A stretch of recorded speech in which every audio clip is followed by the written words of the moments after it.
Hello guys यार, अगर आप भी बजाज चेतक 3501 या फिर चेतक 3502 के बीच में कंफ्यूज हो कि आपका हार्ड एंड मनी कौन सा इलेक्ट्रिक स्कूटर खरीदने में इन्वेस्ट करे जिससे आपका पैसा बर्बाद होने से बच जाए, तो यार ये वीडियो आपके लिए है। वीडियो में मैं आपको 2 सिंपल स्टेप से बताऊंगा कि आपके लिए कौन सा इलेक्ट्रिक स्कूटर बेस्ट होगा इन दोनों में से। और क्या है वो स्टेप, बताता हूँ। देखो, मैं आपको इन दोनों ही गाड़ियों का ना पहले सिमिलैरिटीज बताऊंगा और फिर मैं इन दोनों ही गाड़ियों का आपको डिफरेंसेस बताऊंगा कि 3501 के लिए जो आप एक्स्ट्रा पैसा पे करोगे उसमें आपको क्या क्या एक्स्ट्रा फीचर्स मिलने वाला है और क्या आपको उस एक्स्ट्रा फीचर्स का जरूरत भी है या 3502 से ही आपका काम चल जाएगा। और अगर वीडियो देखने के बाद भी आपके मन में कुछ सवाल रह जाए तो आप एक काम कर सकते हो, आप हम लोगों का Chetak EV community WhatsApp group join कर सकते हो जहाँ पे सारे ही चेतक यूजर है, जहां ज्वाइन होकर आप डायरेक्टली चेतक यूजर से रिव्यू ले सकते हो। ज्वाइनिंग के लिए सिंपली आपको कमेंट में लिखना होगा ज्वाइन, लिंक आपको दे दिया जाएगा। Now without wasting any time let's start the video.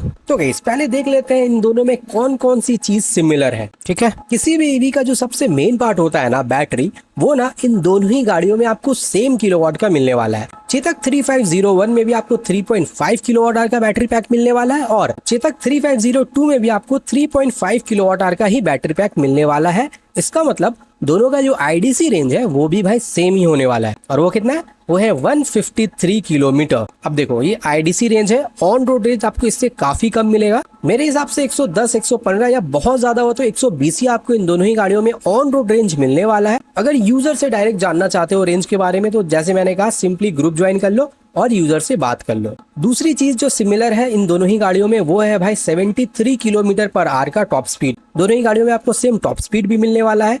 दोनों ही गाड़ियों में आपको ब्रेकिंग सिस्टम जो है ना वो भी सेम ही मिलने वाला है। फ्रंट में डिस्क और रियर में ड्रम ब्रेक का सेटअप आपको इन दोनों ही गाड़ियों में मिलने वाला है। साथ साथ इन दोनों ही गाड़ियों में आपको 35 लीटर का बूट स्पेस भी मिलने वाला है। और रहा बात बिल्ड क्वालिटी का, तो भाई बिल्ड क्वालिटी दोनों का ही सेम है क्योंकि स्ट्रक्चर वाइज इन दोनों ही गाड़ियों में कोई भी डिफरेंस नहीं होने वाला है। सिर्फ डिस्प्ले का डिफरेंस है, वो हम लोग आगे बात करेंगे। तो इसका मतलब क्या हुआ, इसका मतलब ये हुआ कि किसी भी गाड़ी का जो मेन चीज होता है ना वो भाई इन दोनों ही गाड़ियों का सेम है। Build quality same, battery same, range same, top speed same, braking system भी सेम। नाउ अब देखते हैं इन दोनों ही गाड़ियों में डिफरेंसेस क्या क्या है। क्या 3501 में आपको एक्स्ट्रा मिल रहा है और क्या उस चीज के लिए आपको एक्स्ट्रा पे करना बनता है, वर्थ इट है या नहीं, या फिर 3502 से ही आपका काम चल जाएगा। ठीक है, तो देखो 3501 में आपको एक्स्ट्रा यहाँ मिलता है टच स्क्रीन। यहाँ आपको TFT कंसोल मिलता है फुल नेविगेशन सिस्टम के साथ। मतलब आपको ऑन बोर्ड मैप भी मिलने वाला है 3501 में, जो कि इसका सबसे बड़ा एडवांटेज आप कह सकते हो। 3501 में आपको कीलेस एंट्री मिलता है, मतलब चाबी का झंझट यहाँ पे नहीं है,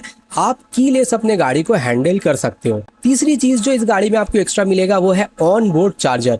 जी हाँ गाइस, इस गाड़ी का चार्जर आपको ऑन बॉडी मिल जाएगा, तो चार्जर कैरी करने का अलग से झमेला आपको इस गाड़ी के साथ नहीं होने वाला है। चौथा चीज जो है वो है भाई इस गाड़ी का चार्जिंग स्पीड। ये गाड़ी भाई 3502 से लगभग आधा घंटा पहले चार्ज हो जाता है। चेतक 3501 को ना फुल चार्ज करने में आपको लगता है 3 घंटा और 3502 को फुल चार्ज करने में आपको लगेगा लगभग 3.5 घंटा।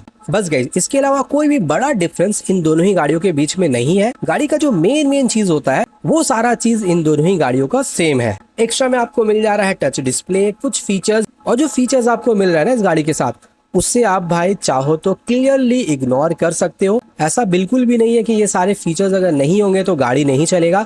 एक गाड़ी का जो फंडामेंटल चीज होता है ना, जैसे उसका बिल्ड क्वालिटी हो गया, उसका रेंज हो गया, उसका ऑन रोड परफॉर्मेंस हो गया, उसका सर्विस हो गया, वो सारा ही चीज भाई इन दोनों ही गाड़ियों का सेम है। तो मुझे नहीं लगता कि 3501 के लिए एक्स्ट्रा पैसा देने का जरूरत है। अगर आपको ऑन बोर्ड मैप नहीं चाहिए तो बहुत सारे लोगों का ऑन बोर्ड मैप का रिक्वायरमेंट होता है। अगर आपका ऐसा है तो आप 3501 के साथ जाओ, और अगर ऐसा नहीं है तो मैं कहूंगा कि आपको एक्स्ट्रा पैसा देने का कोई भी जरूरत नहीं है। वो एक्स्ट्रा पैसा से आप एक्सटेंडेड वारंटी ले लेना, एक्सेसरीज वगैरह परचेस कर लेना या फिर फ्यूचर सर्विस के लिए रख देना। तो गाइस मेरे ख्याल से ना यहाँ पे चेतक 3502 जो है वो एक वैल्यू फॉर मनी स्कूटर निकल के आ रहा है। आप चाहो तो इसे कंसिडर कर सकते हो। ये कोई स्पॉन्सर्ड वीडियो नहीं है, जो सच है मैं आपको वही बता रहा हूँ। आई होप वीडियो आपको अच्छा लगा होगा। अगर अच्छा लगा तो लाइक कीजिए, चैनल को कीजिए सब्सक्राइब, ग्रुप में ज्वाइन होना है तो कमेंट में लिखिए ज्वाइन, लिंक आपको दे दिया जाएगा।